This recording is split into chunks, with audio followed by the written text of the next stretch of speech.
Le granit, c'est dur, extrêmement dur. Tellement dur que ça prend jusqu'à 3 jours de découpage pour transformer un gros bloc en quelques comptoirs de cuisine. Mais le résultat en vaut la peine. Regardez cette statue de Sir Wilfrid Laurier. Son socle est 100% granit. Allons voir par où tout ce granit est passé avant de se retrouver ici, au centre-ville de Montréal. À plusieurs kilomètres sous la surface de la Terre, on retrouve une usine qui fabrique du granit, une usine naturelle. Tout le travail s'effectue grâce à la chaleur et aux pressions fantastiques qui règnent à cet endroit. De la roche fondue appelée magma jaillit à travers les crevasses de la croûte terrestre. Puis, elle se refroidit lentement pour ensuite se solidifier. On l'appellera dorénavant granit. Fabriquer du granit n'est donc pas sorcier. On laisse faire la nature. Mais l'extraire, c'est une autre histoire.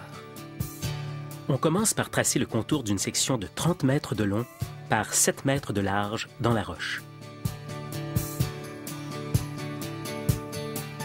À l'aide d'une flamme, les ouvriers brûleront d'étroits canaux pour libérer les côtés, puis creuseront des trous de 7 mètres de profondeur. Ils glissent des câbles à explosifs dans ces trous.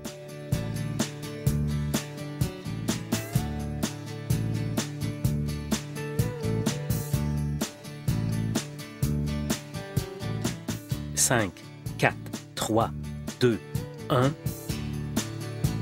L'explosion détache des sections de roche. Armés de toutes sortes d'outils, on coupe, recoupe, découpe et redécoupe, jusqu'à obtenir des blocs que la véritable usine pourra transformer. 3 mètres de longueur par 1,5 mètres de largeur et de profondeur. Ça semble petit, mais chaque bloc pèse tout de même plus de 20 000 kilos.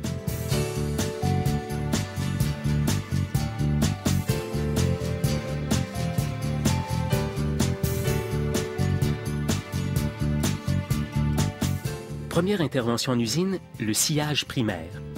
Avec cette grosse scie, on découpe des blocs d'un peu plus de 5 cm d'épaisseur. Les segments de métal de la lame contiennent des particules de diamant synthétique qui créeront la friction nécessaire pour découper un matériau aussi dur. La patience est de rigueur. Cette puissante scie découpe moins de 2 mètres carrés de granit à l'heure. On passe ensuite au sciage à châssis pour en faire des blocs encore plus minces, très utiles pour fabriquer des comptoirs de cuisine, par exemple. Cette scie est pourvue de lames d'acier qui résistent à d'énormes pressions et sont calibrées pour découper le plus droit possible. Cette fois-ci, le rendement est plus intéressant, 8 mètres carrés à l'heure. Cela représente néanmoins 3 jours de travail pour passer à travers le gros bloc.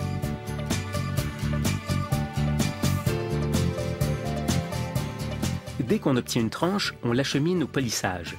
C'est là que toute la beauté du granit sera mise en valeur. 19 têtes polissent le granit à l'aide de briques. Celles-ci agissent par abrasion comme du papier sablé.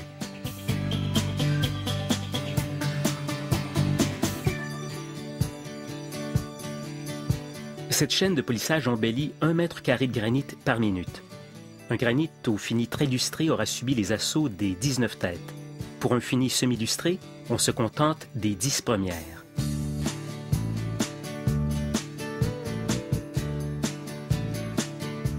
Parfois, on recherche un fini plus rugueux. Par exemple, pour faire des planchers antidérapants. Dans ce cas, on escamote le polissage et on le remplace par un procédé des plus flamboyants. Les jets d'eau sont essentiels durant cette étape, pour empêcher le granit de craquer sous la chaleur torride.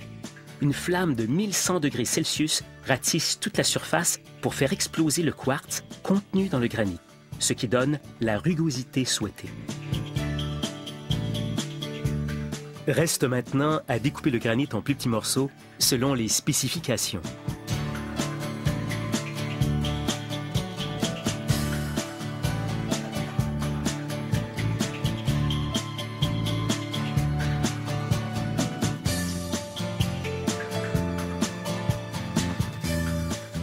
Voilà à quoi ressemble le produit fini. Un assemblage de minéraux imbriqués comme les pièces d'un casse-tête qui donne au granit son aspect moucheté et sa solidité légendaire.